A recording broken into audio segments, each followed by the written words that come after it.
Share on Pinterest. Monocytes are a type of white blood cell. They help fight bacteria, viruses, and other infections in your body. Along with other types of white blood cells, monocytes are a key element of your immune response. Let's take a closer look at monocytes, their role in keeping you healthy, and what it means when your monocyte levels are high. What are monocytes? In addition to platelets and plasma, your blood contains red and white blood cells. Only about 1% of your blood comprises white blood cells, but they play a huge role in protecting you from illness. There are 5 types of white blood cells, each with a specific purpose. Your bone marrow produces monocytes and releases them into your bloodstream. Once they reach tissues in your body, they're called macrophages. There, they isolate and gobble up germs and other harmful microorganisms. They also get rid of dead cells and assist in the immune response. Here's a bit about the other types of white blood cells. Basophils secrete chemicals to help fight allergies and infectious agents. Eosinophils attack parasites and cancer cells and assist with allergic response.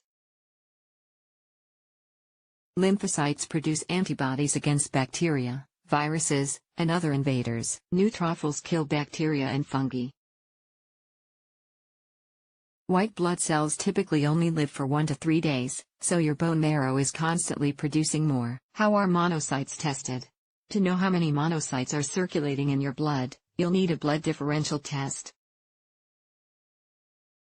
This test determines the level of each type of white blood cell in your blood. It can also tell if some types of white blood cells are abnormal or immature. The blood differential test is done the same way as most other blood tests.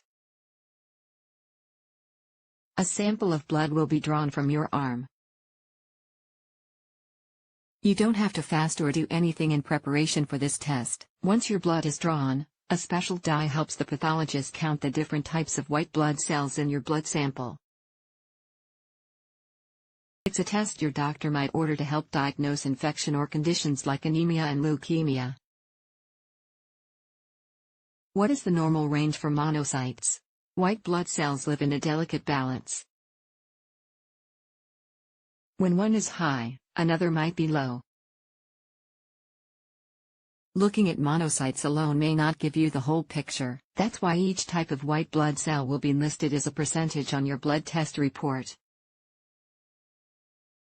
This report may refer to it as a leukocyte count. It's another term for white blood cell count. Monocytes typically make up a fairly small percentage of your white blood cells. The normal range of each type of white blood cell is: monocytes, 2 to 8% basophils, 0.5 to 1% eosinophils, 1 to 4% lymphocytes, 20 to 40% neutrophils, 40 to 60% young neutrophils, and 0 to 3%. Your overall white blood count is likely to rise in response to acute stress, blood disorders, immune response, infection, inflammation. What causes your monocyte level to be higher than normal? When your monocyte level is high, known as monocytosis, it means your body is fighting something. Some conditions that can cause an increase in the monocytes in your blood are viral infections, such as infectious mononucleosis, mumps, and measles, parasitic infections, chronic inflammatory disease, tuberculosis, TB.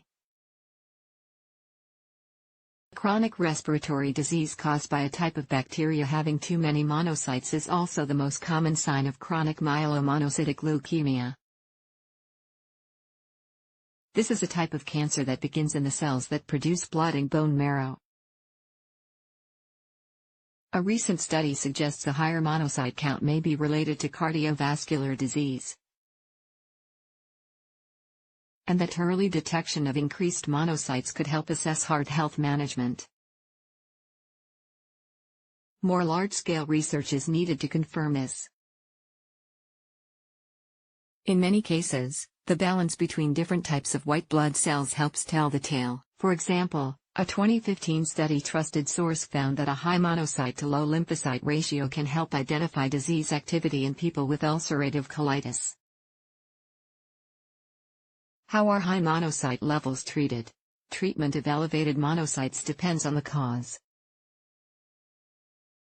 Your doctor may have to do more tests to determine the underlying cause. Generally, treatment may include the following. Treatment for viral infections usually focuses on symptom management. Antibiotics can treat many bacterial infections, such as TB. There are many types of parasitic diseases. You'll need lab tests to determine the exact cause before the correct medication can be prescribed. Treatment for blood cancers can include chemotherapy, radiation therapy, stem cell transplant, supportive therapy, surgery. Can you do anything to lower your monocytes? When it comes to white blood cells, you want to keep them all within a healthy range. If your white blood cell count is too low, you'll be more vulnerable to illness. If it's too high, it means your body is fighting something. Regular exercise is an important component to overall good health and maintaining the right blood counts. There's some evidence to suggest exercise can help improve monocyte function, especially as you age. Since monocytes respond to inflammation, an anti-inflammatory diet might be beneficial.